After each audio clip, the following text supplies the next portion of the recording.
HOD forensic मेडिसिनचे आहे, त्यांचे सांगण्यावरून आणि त्यांचे कट अनुषंगाने ही पूर्ण कृत्य करण्यात आलेली आहे।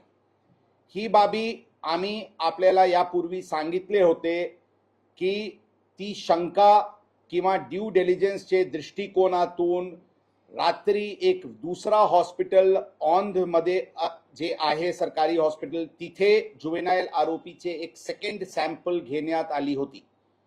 ही सॅम्पल घेण्याची उद्देश DNA मॅचिंग साठी की जी ससून हॉस्पिटल वरून सॅम्पल गेलेली आहे ती जुवेनाइल एक्युज्ड चीच आहे ही खात्री करण्याचे दृष्टिकोनातून पाठवण्यात आली होती।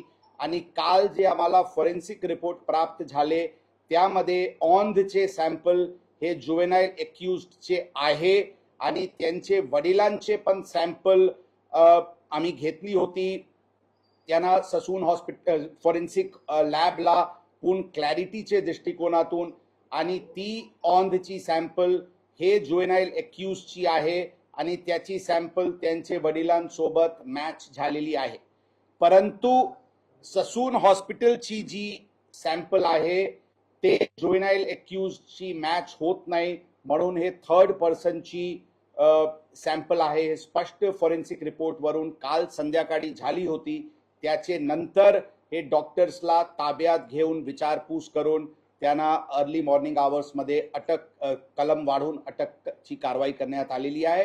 आज त्यांना कोर्टात प्रोड्यूस करून पोलीस कस्टडीचे डिमांड करण्यात येईल आणि यामध्ये कोणाची सॅम्पल होती जे रिप्लेस करण्यात आलेली आहे ते एव्हिडन्सच्या दृष्टिकोनातून आणि पूर्ण ससून हॉस्पिटलचे सीसीटीव्ही DVRs पण आज अर्ली मॉर्निंग आवर्स मध्ये ताब्यात घेण्यात आलेली आहे, त्यांचे पण पूर्ण खात्री सुरू आहे। एकंदरीत या 304 जे ऍक्सिडेंट केस आहे त्यामध्ये criminal conspiracy, forgery, obtaining gratification for destruction of evidence ही सर्व कलम लावून दोन डॉक्टर्सला अटक करण्यात, ससून हॉस्पिटलचे 2 डॉक्टर्सला अटक करण्यात आलेली आहे। त्याच्याबद्दल आमच्याकडे भक्कम कायदेशीर टेक्निकल पुरावा आमच्याकडे उपलब्ध आहे। या प्रकरणामध्ये एकूण 3 गुन्हे आतापर्यंत दाखल आहे। फर्स्ट गुन्हा 304 चे होता, ज्यामध्ये आता ही कलम जी मी सांगितले वाढ करण्यात आलेली आहे। Second offence juvenile justice act अंतर्गत वडील आणि पब मालकांवर चालकांवर दाखल झाली होती, त्यांना अटक करण्यात आली होती। ती सगळे आता ज्युडिशियल कस्टडीमध्ये आहे। थर्ड ऑफेन्स किडनॅपिंगचे दाखल झाला होता, ज्यामध्ये जुवेनाइल एक्युज्डचे ग्रँडफादर सध्या पोलीस कस्टडीमध्ये आहे। त्याचे वडील यांचे प्रोडक्शन वॉरंटची कारवाई करण्यात येतील। या डिस्ट्रक्शन ऑफ एव्हिडन्स मध्ये हे 2 आरोपीचे व्यतिरिक्त वडील जुवेनाइलचे वडील यांना पण आरोपी या सर्व क्रिमिनल कॉन्स्पिरसी मध्ये करण्यात आलेली आहे। सर, ज्याचा ब्लड सॅम्पल घेतलं होतं ते दुसरा माणूस तो आयडेंटिफाय झालाय का त्याच्या प्रोसेस?